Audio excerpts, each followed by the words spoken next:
आज आषाढ़ मास की गुप्त नवरात्रि का अंतिम दिन है, यानी नवमी तिथि। इन 9 दिनों की साधना आज अपनी पूर्णता की ओर बढ़ रही है।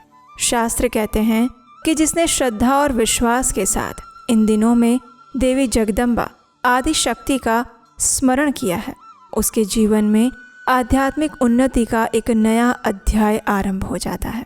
लेकिन अंतिम दिन हमें केवल देवी से वरदान नहीं मांगने चाहिए, भौतिक इच्छाएं नहीं व्यक्त करनी चाहिए, अपितु स्वयं को उनके चरणों में समर्पित भी करना चाहिए, क्योंकि जब समर्पण संपूर्ण होता है उस समय कृपा भी संपूर्ण प्राप्त होती है।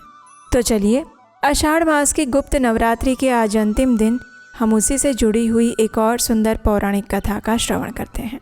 आइए आज की आषाढ़ मास गुप्त नवरात्रि व्रत कथा आरंभ करते हैं। गुप्त नवरात्रि अपने समापन की ओर आगे बढ़ रही है और उसके 9वें दिन यानी आज के दिन 10 महाविद्याओं में से एक माँ मातंगी की पूजा और उपासना की जाती है।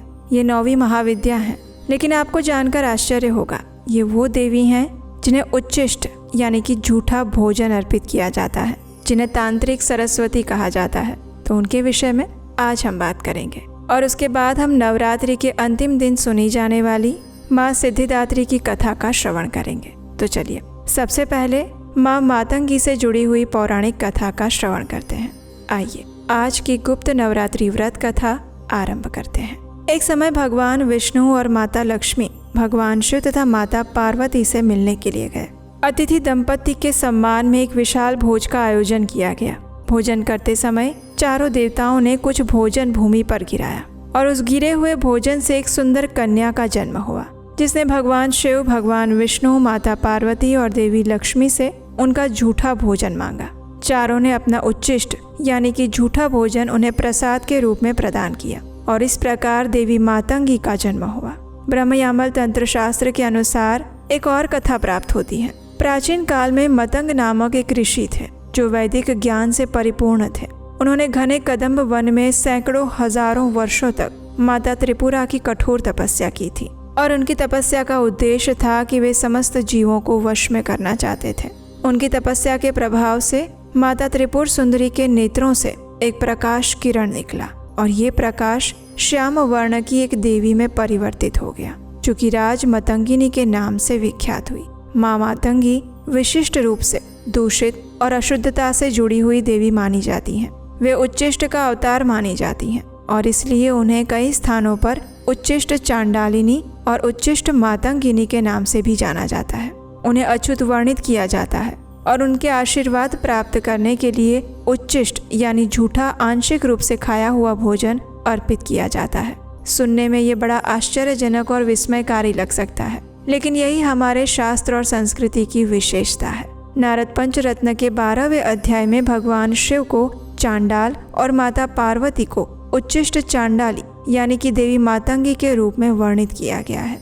माँ मातंगी का वर्ण पन्ने के समान हरा है। वे लाल वस्त्र और स्वर्ण आभूषण धारण करती हैं, स्वर्ण आसन पर विराजमान रहती हैं। उनकी 4 भुजाओं में पाश, खड्ग, अंकुश और गदा है। राज मातंगी रूप में उन्हें वीणा और तोते के साथ चित्रित किया जाता है। उनकी 8 शक्तियाँ हैं: रति, प्रीति, मनोभाव, क्रिया, क्षुधा, अनंग कुसुम, अनंग मदन और मदन लसा। कहा जाता है कि माँ मातंगी की साधना करने से वाक सिद्धि यानी कि वाणी की सिद्धि प्राप्त होती है। इसके उपरांत अलौकिक शक्तियाँ, शत्रुओं पर विजय, लोगों को आकर्षित करने की क्षमता, कलाओं में प्रवीणता, परम ज्ञान, वाणी में दिव्य चमक और मूर्ख लोगों को भी बुद्धि प्राप्त होती है। माँ मातंगी वायु कोण यानी कि उत्तर पश्चिम दिशा की अधिष्ठात्री देवी मानी जाती हैं। उनकी जयंती वैशाख शुक्ल तृतीया के दिन मनाई जाती है और ब्रह्मयामल तंत्र, पुरश्चयार्णव मंत्र, इन सब में उनकी विस्तृत महिमा का वर्णन पाया जाता है। तो ये थी गुप्त नवरात्रि के 9वें दिन माँ मातंगी से जुड़ी हुई पौराणिक कथा। अगर मैं आपसे कहूँ कि आप अपने बच्चे को सबसे पहला गिफ्ट क्या देना चाहेंगे? एक्सपेंसिव टॉयज़, अच्छा एजुकेशन या फिर एक पीसफुल बिगिनिंग?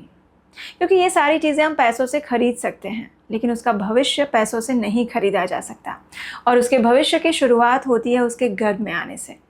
यस, बेबी की जर्नी उसके बर्थ से नहीं, उसके गर्भ में आने से पहले शुरू होती है और उसी को कहते हैं गर्भ विज्ञान, जो कि हमारे वैदिक कल्चर का एक अनमोल मोती है।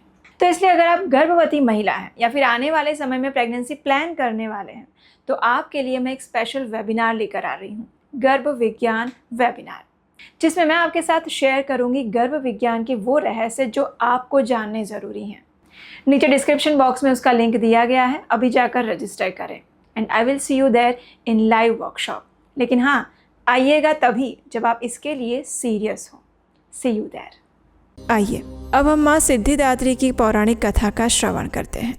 माँ दुर्गा के सिद्धिदात्री स्वरूप की पौराणिक कथा का प्रमाण हमें शिव पुराण और देवी भागवत से मिलता है। देवी पुराण अनुसार भगवान शिव ने माँ सिद्धिदात्री की कृपा से ही सिद्धियों को प्राप्त किया था और देवी की कृपा से भगवान शिव का आधा शरीर देवी का हुआ था और इसीलिए वे अर्धनारीश्वर भी कहलाए थे। जब माता कुष्मांडा के रूप में माँ दुर्गा ने इस ब्रह्मांड की रचना की तो उन्होंने अपनी सभी सिद्धियां यानी 8 प्रमुख सिद्धियां और 10 गौण सिद्धियां त्रिदेव ब्रह्मा, विष्णु और महेश को प्रदान की। ब्रह्मा जी और भगवान श्री हरि विष्णु को प्रमुख 8 महासिद्धियां दी, जिसे अष्ट सिद्धि कहा जाता है, और महादेव को 8 महासिद्धि और 10 गौण सिद्धियां यानी 18 सिद्धियां प्रदान की थी। इस प्रकार त्रिदेव को सभी सिद्धियां प्रदान करने के कारण माँ दुर्गा को सिद्धिदात्री देवी कहा जाता है और नवरात्रि के 9वें दिन उनकी पूजा की जाती है। आइए अब देखते हैं कि माँ सिद्धिदात्री की पूजा आराधना कैसे करें। तो शारदीय नवरात्रि के 9वें दिवस यानी अंतिम दिन पर ब्रह्म मुहूर्त में उठकर स्नान इत्यादि से स्वच्छ होकर स्वच्छ वस्त्र धारण करें, गंगा जल या गौमूत्र से घर को शुद्ध करें। अब कलश पूजन करें, देवी सिद्धिदात्री का ध्यान करें, माँ का सिंदूर, अक्षत, रोली, श्वेत पुष्प इत्यादि से पूजन करें।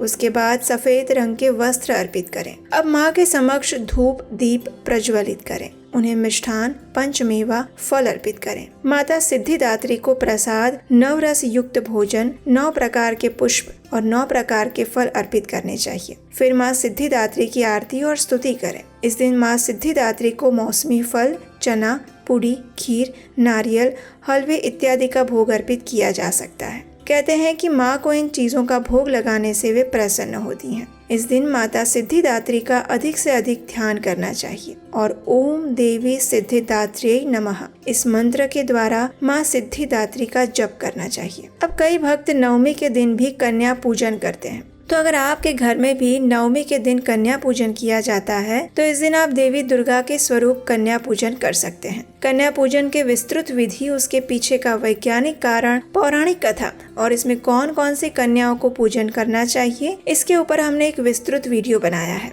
वो भी आप देख सकते हैं। उसका लिंक नीचे डिस्क्रिप्शन बॉक्स में दिया गया है। नवमी के इस दिन यज्ञ और हवन का भी विशेष महत्व है, इसलिए अगर संभव है तो आप अपने घर में या आसपास में सभी मिलकर छोटा सा हवन कर सकते हैं। आप अपने घर में किसी सुयोग्य ब्राह्मण को आमंत्रित करके भी यज्ञ हवन करवा सकते हैं। इसमें सभी देवी देवताओं के नाम की आहुति दी जाती है। हवन के समय दुर्गा सप्तशती के सभी श्लोकों के साथ माँ दुर्गा के नाम से आहुति दी जाती है। इसके साथ ही देवी के बीज मंत्र ओम ह्रीम क्लीम चामुंडाय विच्चय नमः का 108 बार जप करके आहुति देते हैं और फिर आरती करते हैं। हवन की भस्म को भी आप अपने मस्तक पर लगा सकते हैं, क्योंकि वो शुद्धि का प्रतीक है, जिससे हमारे मन के अंदर छुपे हुए दुर्गुण रूपी दानव का नाश होता है और हमारे मन की शुद्धि होती है। फिर माँ को अपने परिवार की सुख समृद्धि और स्वास्थ्य के लिए प्रार्थना करें। माँ का आशीर्वाद लेते हुए कन्या पूजन शुरू करें। माँ सिद्धिदात्री को भोग में हलवा,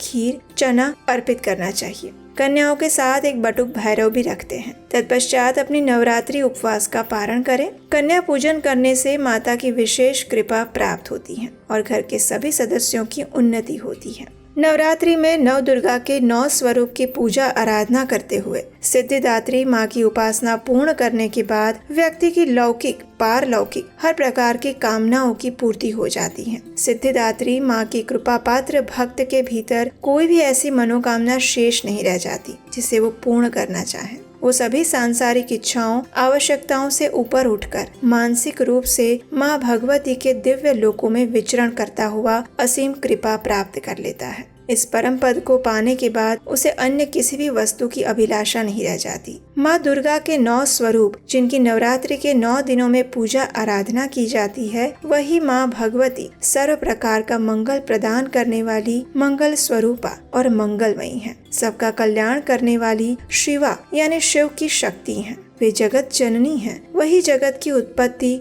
स्थिति और संहार की शक्तिभूत है। जब हम सृष्टि की रचना की बात करते हैं तो सबसे पहले हमें ये समझना चाहिए कि आध्यात्मिक जगत और भौतिक जगत, इन दोनों के अंदर संपूर्ण रचना समाविष्ट है। आध्यात्मिक जगत भगवान श्री कृष्ण का नित्य धाम है, जहाँ वे अपने भक्तों के साथ रहते हैं। भौतिक जगत प्रकृति के 3 गुणों के अंतर्गत आने वाला ऐसा स्थान है जहाँ बद्ध जीवात्माएं वास करती हैं। आध्यात्मिक जगत में भगवान की मुख्य 3 शक्तियाँ हैं, संवित, संधिनी और आह्लादिनी शक्ति। संवित शक्ति आध्यात्मिक जगत में वहाँ के वासियों को भगवान के साथ अपना संबंध क्या है उसका ज्ञान करवाती है। संधिनी शक्ति आध्यात्मिक जगत को वैविध्यपूर्ण बनाती है, जिससे कि भगवान अपने दिव्य लीलाओं के द्वारा अपने भक्तों को आनंद प्रदान कर सके। और आह्लादिनी शक्ति भगवान को असीमित सर्वोच्च आनंद प्रदान करने का कार्य करती है। आह्लादिनी शक्ति स्वयं राधा रानी है और उनसे अधिक आनंद भगवान श्री कृष्ण को और कोई नहीं दे सकता। इसीलिए राधा रानी को मदन मोहन मोहिनी भी कहा गया है, यानी जो मदन को भी मोहने वाले श्री कृष्ण हैं, उनको भी वे आकर्षित करती हैं। जब राधा रानी की छाया भौतिक जगत में प्रवेश करती हैं, तो उससे उत्पन्न होती हैं दुर्गा देवी। और भगवान की आज्ञा से दुर्गा देवी इस भौतिक संसार को अपने नियंत्रण में रखती हैं। वे सिंह पर सवार होती हैं और उनके 10 हाथ होते हैं, जो कि 10 प्रकार के सकाम कर्मों को दर्शाते हैं। वे अपने इन हाथों में 20 आयुष धारण करती हैं और उनके एक हाथ में उन्होंने सर्प धारण किया हुआ है, जो कि सदैव नष्ट हो रहे काल को दर्शाता है। चलिए अब देखते हैं कि दुर्गा देवी आखिर कार्य कौन सा करती हैं। तो उसे समझने के लिए हम एक उदाहरण लेते हैं। जब कोई व्यक्ति अपराध करता है तो सरकार उस गुनहगार को सजा देने के लिए और उसे सुधरने का अवसर प्रदान करने के लिए जेल में रखती है। वहाँ उसे भोजन और कपड़े तो दिए जाते हैं, लेकिन उसे एक मर्यादित स्थान के अंदर कुछ नियंत्रणों के अंदर रहना पड़ता है और इन सभी चीजों की जिम्मेदारी उस जेल के जेलर की होती है। जेलर इन कैदियों के ऊपर नियंत्रण रखता है और यदि कोई गुनहगार सुधर जाता है और उसकी सजा की अवधि पूर्ण हो जाती है तो उसे जेल से मुक्त करने का कार्य भी करता है। बस यही स्थिति हमारी भी है। वास्तव में इस भौतिक संसार को दुर्ग यानी किला कहा गया है।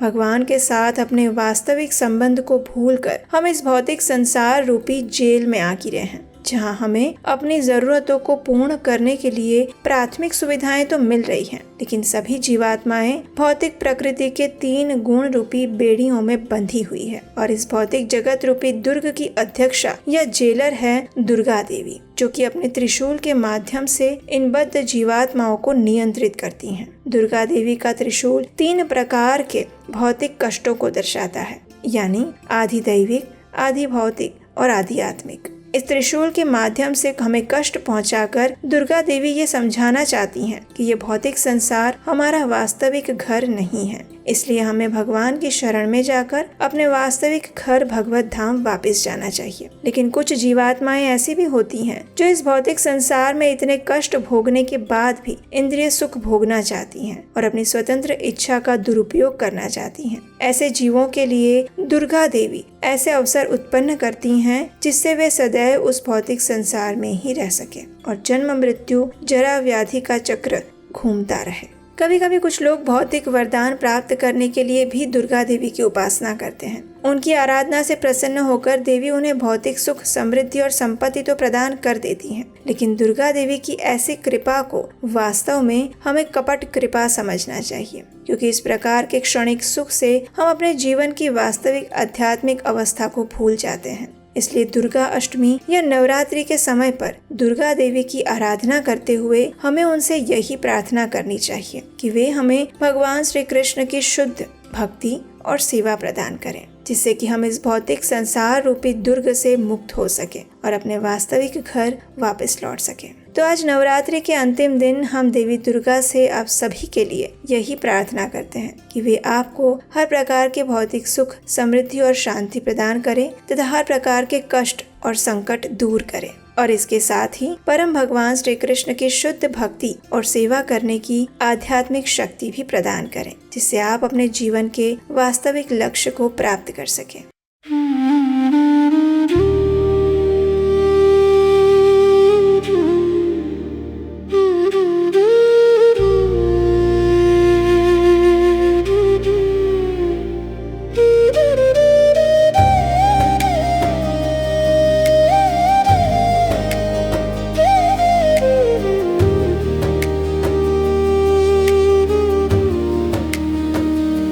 जय सिद्धिदात्री माँ, तू सिद्धि की दाता, तू भक्तों की रक्षक, तू दासों की माता। तेरा नाम लेते ही मिलती है सिद्धि, तेरे नाम से मन की होती है शुद्धि। कठिन काम सिद्ध करती हो तुम, जब भी हाथ सेवक के सिर धरती हो तुम। तेरी पूजा में तो ना कोई विधि है, तू जगदम्बे दाती, तू सर्व सिद्धि है। रविवार को तेरा सुमिरन करे जो,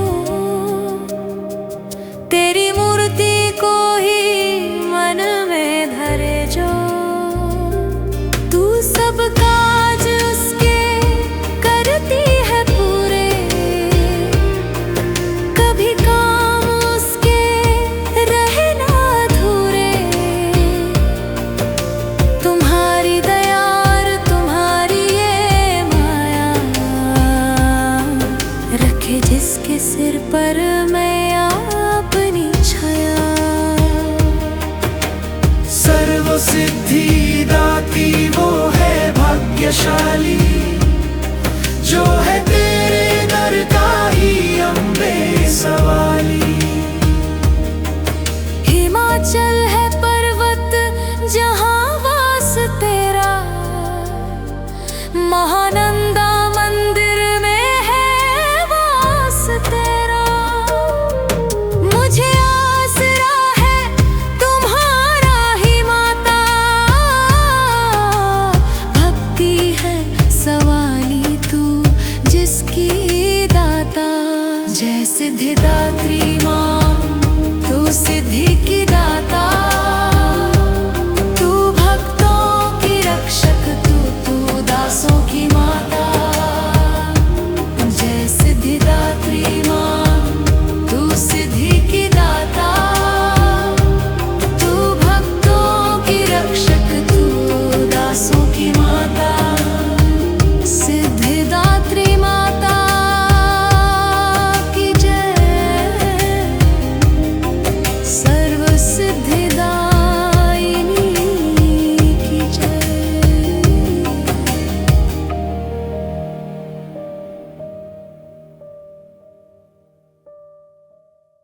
अगर आपको हमारे द्वारा इस नवरात्रि के समय में माँ आद्या शक्ति जगदम्बा की महिमा का ये प्रमाणभूत प्रचार कार्य अच्छा लगा है, तो आप हमारे लिए भी प्रार्थना करिएगा कि हम इसी प्रकार से गुरु और श्री कृष्ण की कृपा द्वारा वैदिक सनातन धर्म का प्रचार कार्य जारी रख सकें। तो चलिए आज की नवरात्रि कथा की समाप्ति करते हुए परम आदि शक्ति माँ जगदम्बा को शत कोटि प्रणाम करते हैं और उनसे परम आध्यात्मिक शक्ति रूपी आशीर्वाद की कामना करते हैं। हरे कृष्ण।